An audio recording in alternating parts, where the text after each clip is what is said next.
In today's episode, I am going to talk about ghosts. So not in like that horror movie perspective, but from that soul level, energetic perspective. Because whether you fully believe in them or maybe you're just curious, there's been so many, like too many human experiences of this to be able to dismiss this as not being real, from people seeing or feeling or hearing spirits, ghosts, whatever you want to call it.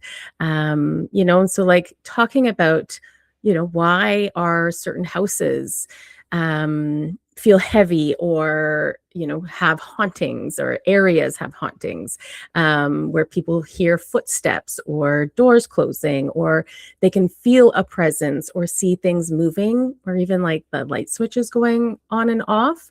Um, and and then also like why children seem to be way more open to receiving and seeing this, and how we kind of don't believe them when they're really like, ooh, big imagination. So today I just really want to explore, looking at the idea of hauntings as real, but in a different perspective, to kind of teach it from not a fear aspect, but what it truly is. So thanks for joining me, and I look forward to getting into it in this week's episode. Welcome to the Gemini Brain, where logic meets intuition and curiosity sparks transformation. I'm your host, Allison, and this is a space for the overthinkers, the curious, and the ones that question everything.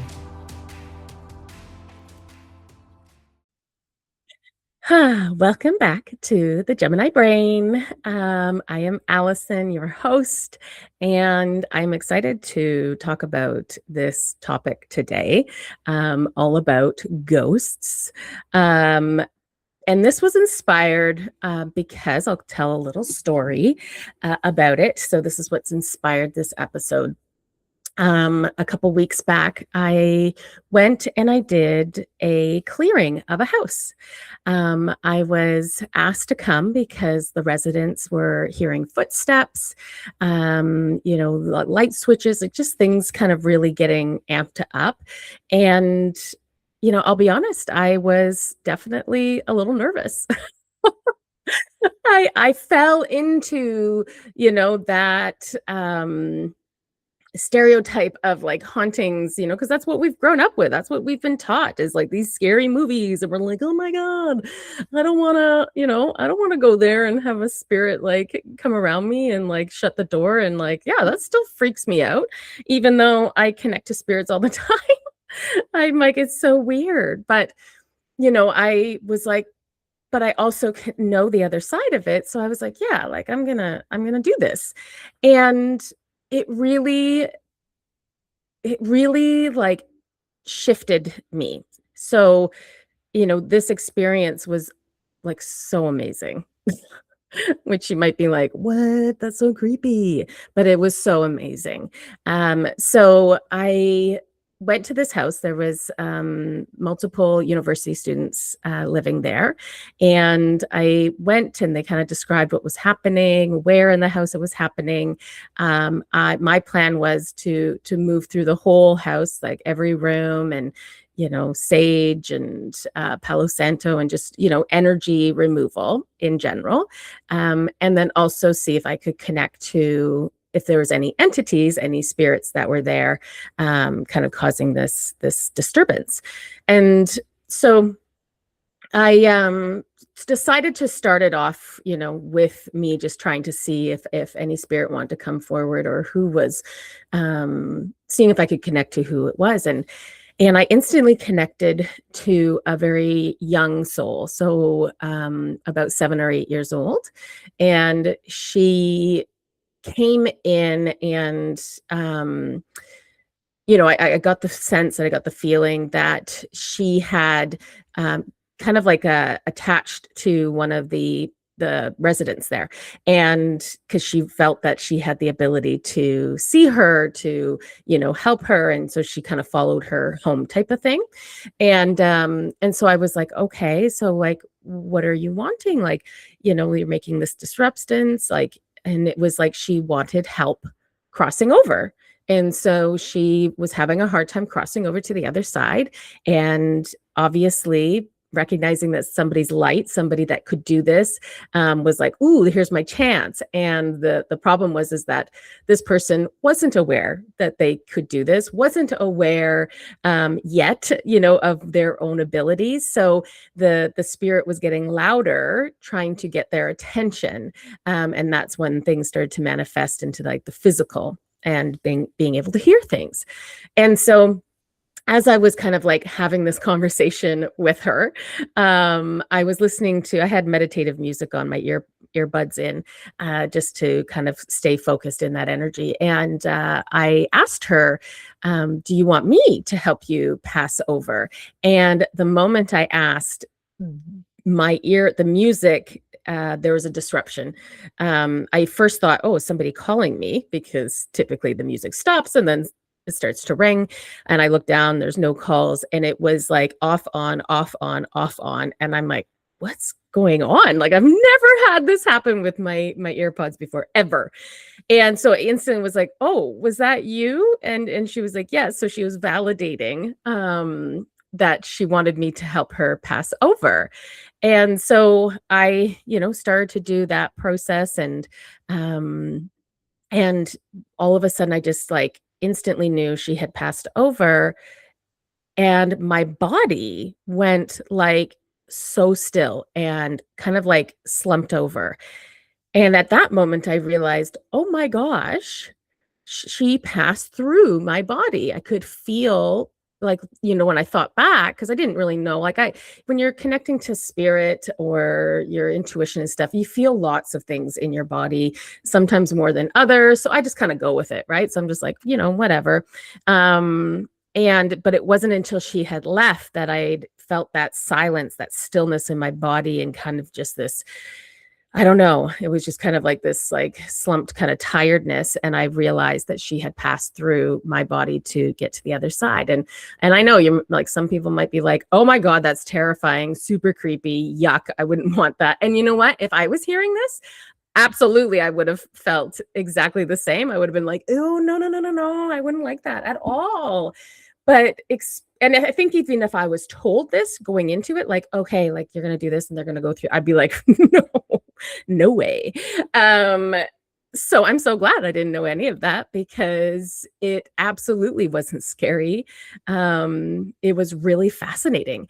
And I had realized that she was with me when I'd gone into the parking lot of this complex, because when I was walking up to the house, I instantly felt, an odd sensation of like goosebumps all over my body, but not in the way that I usually would, where it's kind of like a rush through the body, or, you just get goosies and you get that kind of feeling. But this was like an embodiment of it.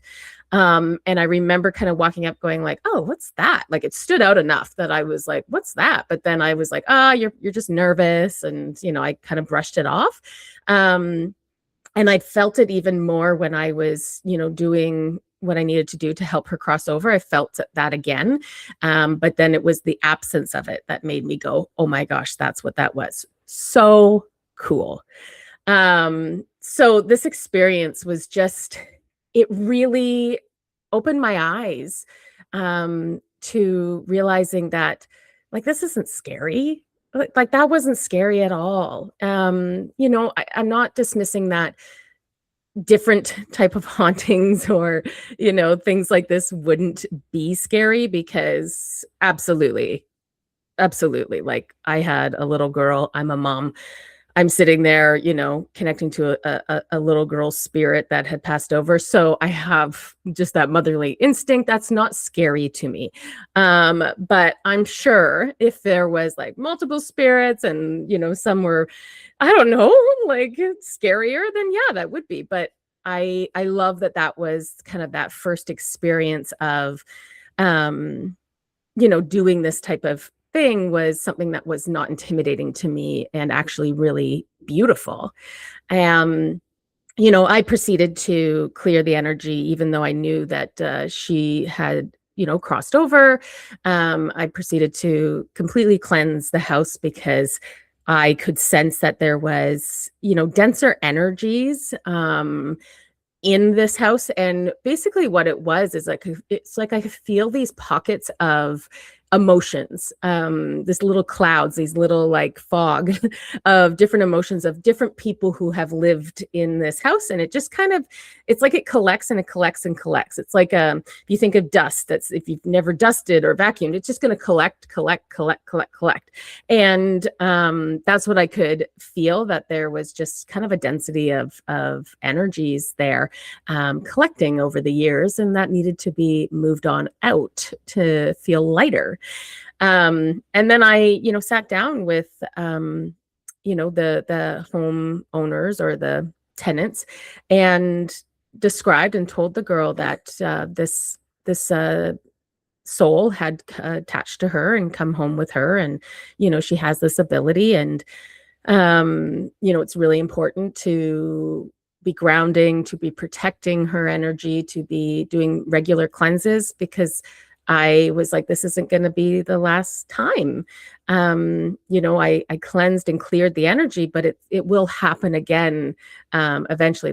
I can only do so much, but we have to, especially when you are just kind of beacon, this open channel, we need to, help yourself by clearing this out. And yeah, it was really neat because she had said she was always fascinated with this type of work, but just never thought that that was something that she could do, or it was only for, special people. And I, which all of us think that. And I love telling everyone that absolutely not. We all have this ability. That's why I teach what I teach, to help others listen and connect to their own intuition and do exactly what I do if that's what they're feeling called to do. So I love that so much.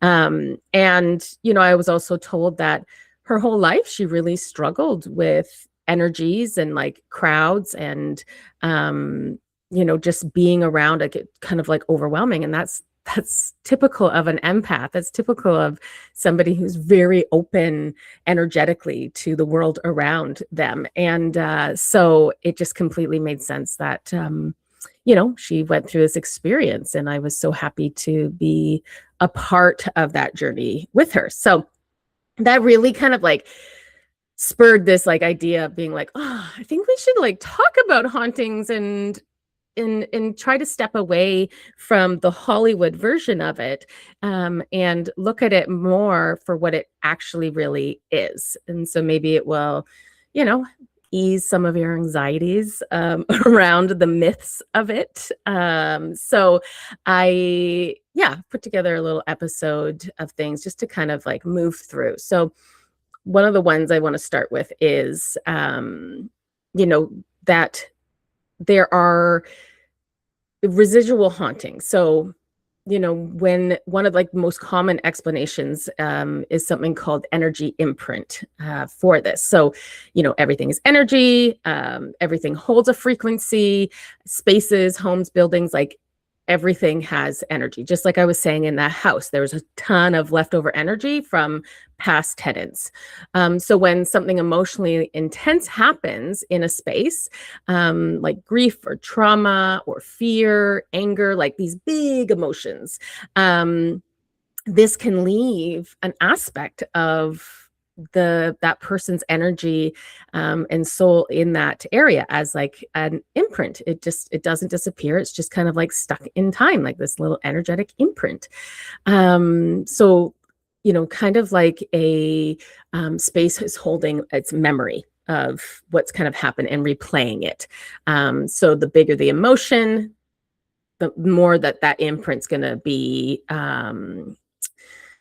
noticeable type of thing. So that's why some people will hear footsteps the same time of night, because that energetic footprint, that imprints just on repeat type of thing, or hearing the same sounds over and over, or a present that doesn't interact, just repeats and just kind of does the same thing. So this isn't always an act of spirit, but just an imprint of, a spirit that, was there. So just kind of like an energy loop, if you can kind of think of it that way. So, which, to me, I'm like, that makes so much sense, because I've experienced that, like seen this in when I've done like past life readings for people. And I can think of this one story of doing this past life reading, and I was taken to this ship, and it was, old ship. And I'm trying to remember. It was kind of like they were traveling between one continent to another, and there was a ton of, I don't know if they're refugees. Maybe there were some refugees. I could see in this old wooden ship that a bunch of people and children, women mostly, and children were down in the lower deck, and there was a huge storm. So it was just like they were all kind of bunkering in, and it was really scary. And all of a sudden I saw this child go running out, and the mother, running after the child, and this child went overboard. And the scream and the anguish that I witnessed from this mother of losing her child, like, it was so intense that I just started bawling. So, I remember thinking, like, why am I crying? I could just feel it. I could feel it. And I, even at that point was kind of like, oh man, like I just wanted to go to my room and just cry and that be it. And I was doing this, a joint reading with Mandy. And, we finally were like, okay, like maybe this isn't my energy. Like maybe I'm not just watching going like, that's so sad. Maybe I'm picking up on the energy of like what happened, that imprint. And so it was like, if this isn't mine, I release it. And I instantly was like, I just felt calm. Like I felt like I didn't want to cry anymore. And so being able to witness like, wow, when somebody has such an intense emotion, like how much that energy can, and that soul fragment can stay there and like, kind of create this looping story. And so in that aspect, we ended up taking that soul fragment and, bringing it back to the person in this lifetime, because she didn't need to keep replaying it. So I hope that makes sense somewhat. The other one is souls who haven't moved on. So that's what this little girl was, right? She passed over, but hadn't moved on to the other side and just needed a little bit of help. So, when a soul hasn't transitioned, so why would a soul not transition?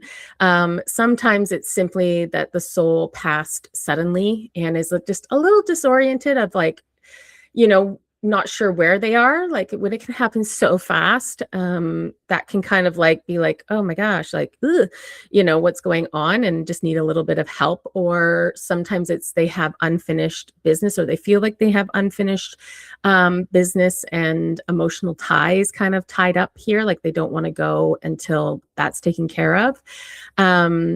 Feels attached to a person, a place, or identity. Or doesn't even realize they've passed. So sometimes that can happen as well. Actually, that makes me think of the movie. Of course, you're not going to remember the name of it. What's that movie with that guy and that kid? My goodness, Allison. That's going to make me so mad. Ugh. And I know like you guys know what I'm talking about. There's a movie with a little boy who could see things, and I'll try to think of it, but that's exactly it. Kind of like that idea of like some souls don't even realize they've passed over. I when I read the Journey of Souls, or maybe it was the second book of Michael Newton, but there was this one story that he was describing in the book, and it was of this like house that had this like known haunting. We have this everywhere where they're like, oh yeah, you got to go visit this house because there's this known haunting. And the soul that they connected to, it was, I think what it was her husband had, left in for some type of journey, or I don't know, work or something like that, and she had passed while he was gone.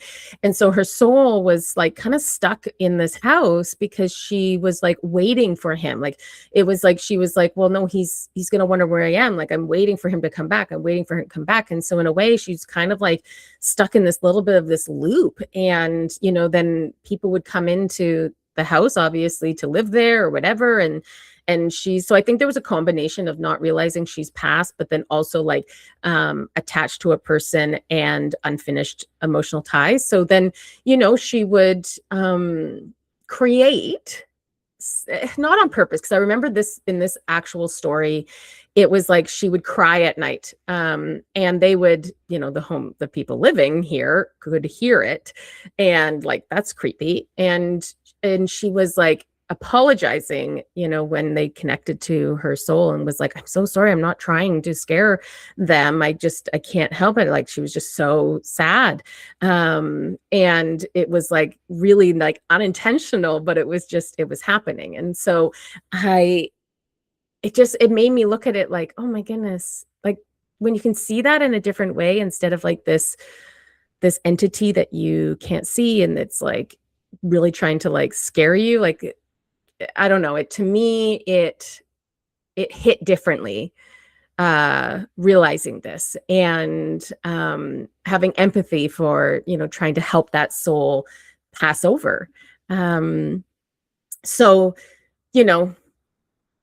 with that, what am I trying to say, Allison? Sometimes it's really hard when you're podcasting by yourself. And you don't have somebody to like, because my brain's going, 5 steps ahead sometimes.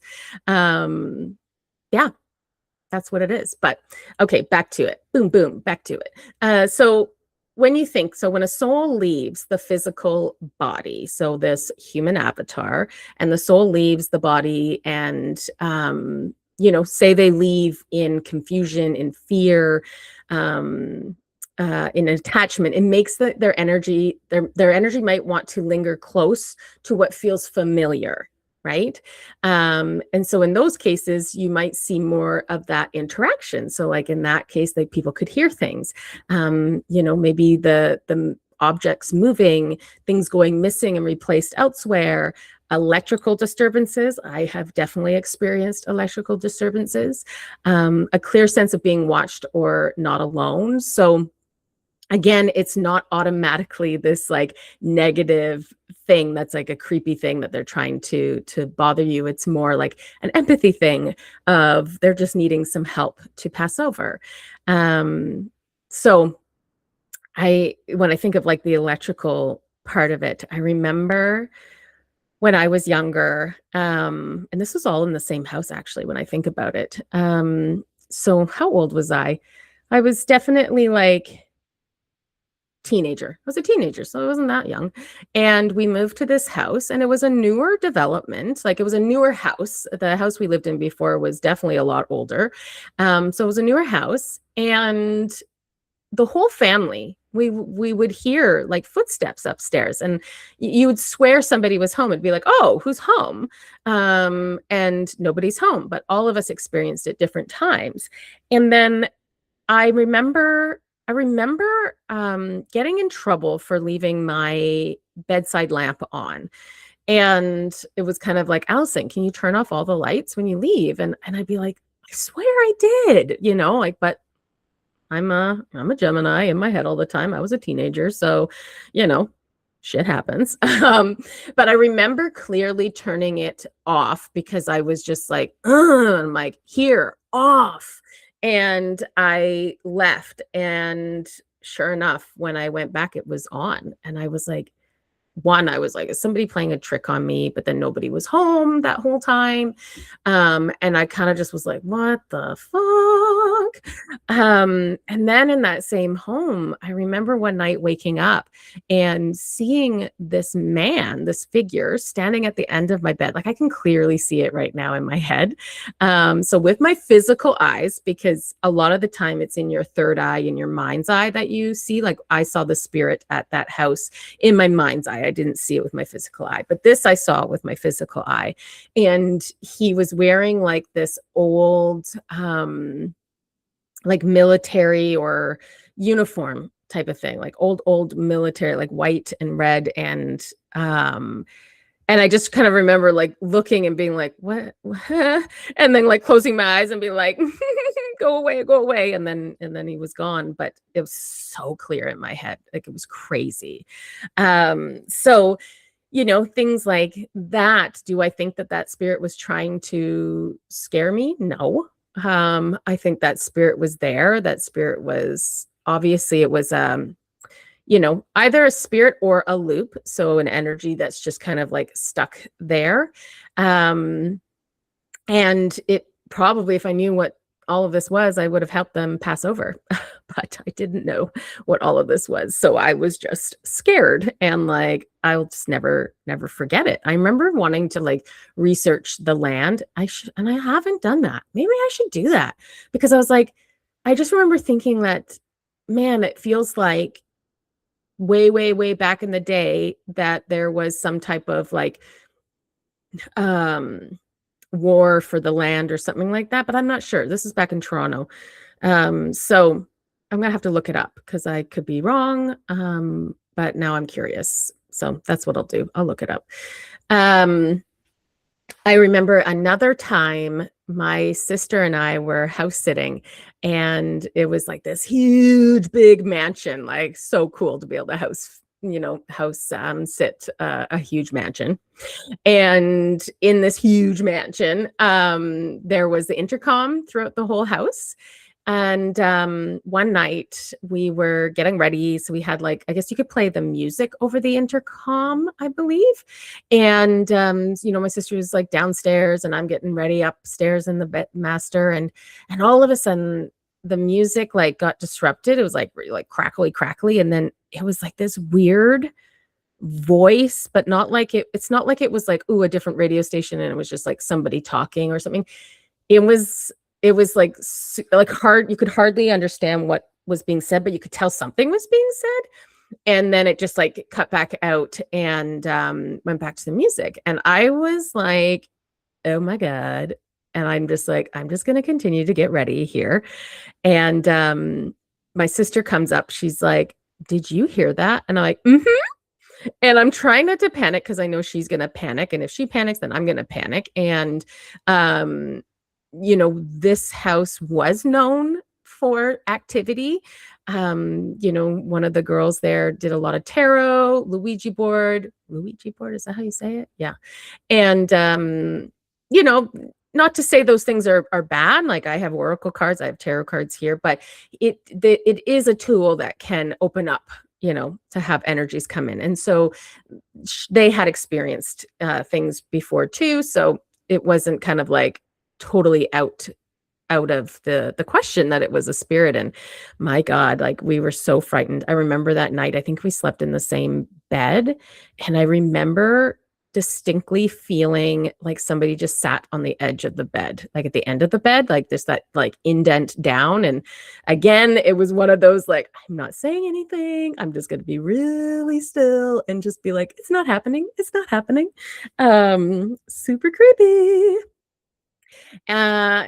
So, some of my experiences, man, it's super fun. And then like, let's talk a little bit about children, because obviously those experiences for me were all in my teenage years.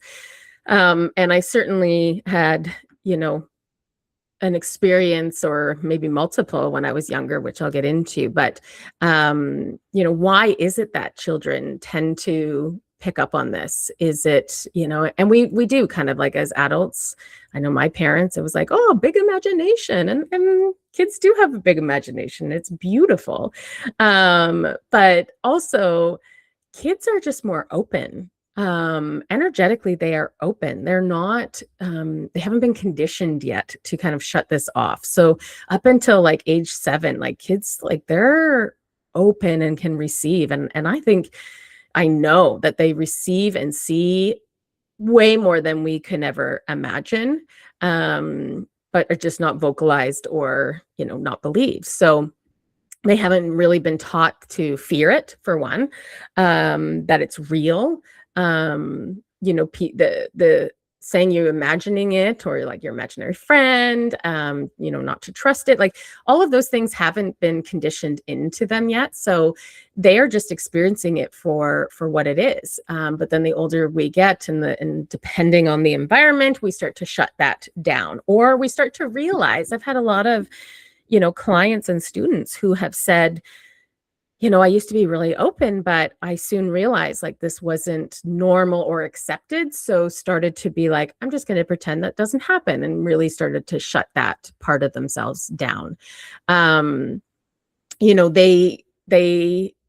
accept what they see, because again, like there's no past reference to it. So they really kind of just even invite this part in. I love seeing like those videos of the baby monitors. Maybe that's creepy. Maybe it's creepy, but it's not creepy. But like the baby monitors where like you can see like something like an energy, an orb or something. And like, or the baby or the child is kind of like looking and talking to, nothing. I'm like, oh, it's just so cool. And it's not scary, type of thing. I remember when I was younger, there was like a thunderstorm. So back when I lived in Ontario, we had tons of thunderstorms, and I miss them being out in the West Coast. We don't get them very often, but I remember there was a thunderstorm and the power went out, and I went to my big sister's room because I was scared. And I got up to go to the bathroom. And when I was leaving the bathroom, the bathroom was at the end of a hallway. And I remember looking, and again, I can clearly see it still. And I remember looking and seeing this like very short energy, or like being, person, I don't know. Just like very kind of short and stubby. And I just screamed. And I just stood there like, what? And then ran into my sister's room, and I guess my dad like jumped out of bed, and he went running out of his room, but the dog was right there, and so he like completely falls over the dog, and it was like all mayhem. And of course I was like, oh my god, like there was this thing, and of course it was like, oh my goodness, Allison, it's your imagination. But I remember the next morning going to the carpet and looking at the carpet to try to see if I could see the footprints. I don't remember if I did or not. I feel like I did, but that could have been imagination. But it was so clear that I was like, I wanted to look to see that this thing was real. It was just insane. A part of like my journey of coming, like reconnecting to this part of me, now that I realized I experienced it a lot growing up, but just dismissed it, which a lot of us do. But coming back to this part of me, and understanding that I do have this ability, and like, again, all of us do, but how do I connect to this again? And part of that was when my son started to see spirits. And I remember thinking it wasn't like he was seeing spirits in a fear-based. And that was really surprising to me. It was just like factual. Like he was only three or four. And it was just a fact, like, oh, there's a monster. And that's what he called them, because he didn't have a big vocabulary back then. But like, you would think like there's a monster, you'd be like, there's a monster, like scary, right? And it wasn't. It was just a fact. Like didn't scare him at all. And I remember thinking, that's so weird. Um, and when I was confirmed, from a psychic coming in that, yeah, it was like a great grandfather, um, that they were just there, overlooking and protecting and stuff. I was like, wow. I'm like, so, he's just sees it as like, this warm energy, and it just is what it is. And I believe he was like, because I was told back then to ask what color, because they see, like, again, like these energies, not necessarily in an actual like physical form, but maybe he was seeing just the energy. And he was like, and when I asked that one night, I was like, oh, when he brought it up, I was like, oh, what color is the monster? And he was like, looks over and he's like, blue. And so again, so matter of fact, not scary at all. And the more this kind of stuff started coming up for him, definitely there was times that he was scared. I'm assuming those were the times that maybe this spirit presented themselves,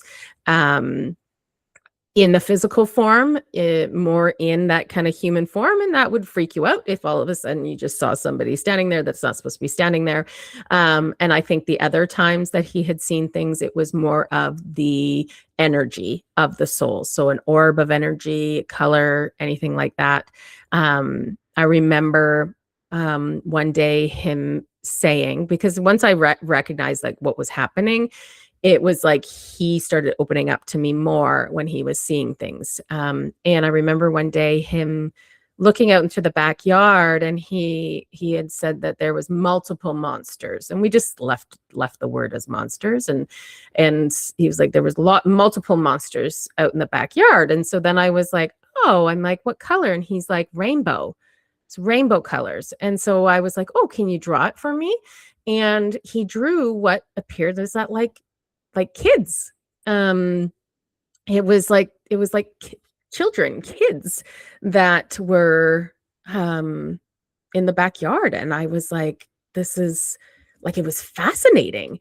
And I remember at that point, asking my friend Mandy, who we did the Soul Star podcast together, because her son had seen spirits for a very long time. And I remember saying, like, I would love for her son, who was much older than, not much older, but older than mine, to get together. And because I was curious at that point, was it children's souls that he was seeing? And so they did get together, and yeah, and her son, confirmed that, he's seen children's souls and like the different type of colors. So coming through, it was fascinating. It was so fascinating. And I think what really was fascinating was the lack of fear involved in that. It's just what it is.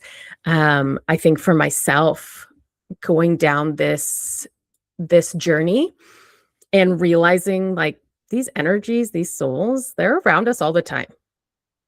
All the time.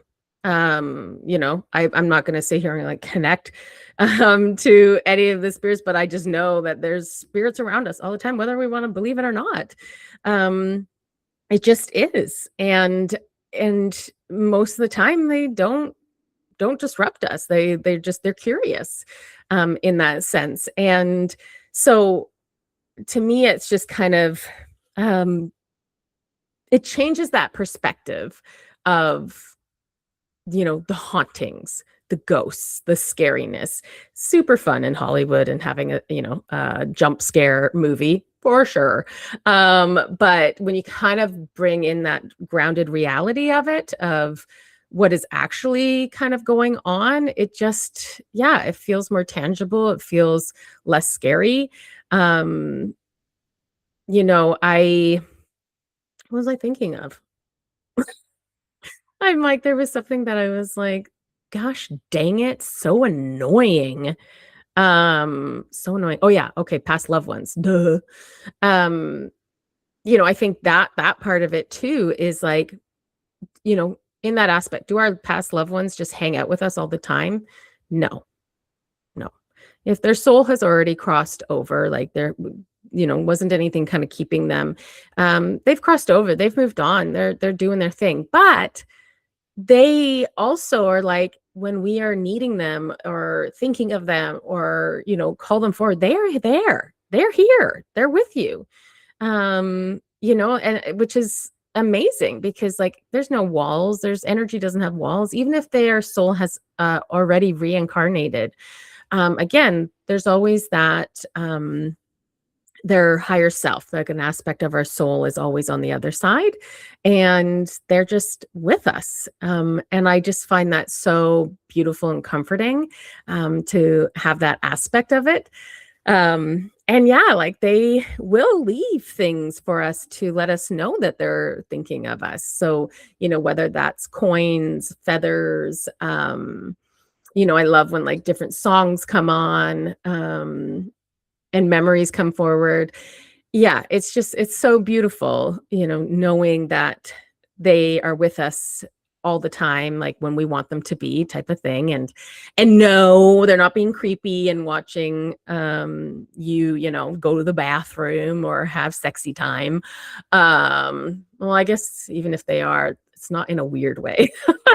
like trust me, they're not like, oh, let's see that. Like, we are way more evolved than that once we're out of this human form. But I do remember having that kind of thought of like, "Ooh, oh, I don't want them to see me." No, there's privacy. Don't worry, don't worry. If you're like, I don't want anybody here, universal law, they need to listen to you. So beat it. Yeah. So I hope this was interesting. Educational enough that kind of gives you a different perspective of spirits and ghosts and all of those things. I certainly would love to do more clearings, house clearings. So if you're local to me and that's in Victoria, BC, and that's something that you want, whether that's, you're listing your house and wanting to kind of like remove any dense energies, like I said, like it creates these little imprints, just energies, doesn't have to be hauntings, to like clear it out so that when the new people are coming in, they're just feeling warm and welcomed, and it's great, right? So, or if there's activity happening, I'm like, I absolutely loved it, so I would love to do that again. And yeah, and then if you are also interested at kind of learning to tap into your own abilities, I am always here teaching. I am teaching online. I've started teaching in person, and just reach out and we can see what we can do to help you connect. And lastly, if you are wanting a reading, your past lives, if you're moving through something, whatever it is, a reading, a healing, I do that too. So you just go to the Luminant Soul, which I'll have in the notes. So that is it. That's your ghost stories for today. And I hope you have a great one. Bye.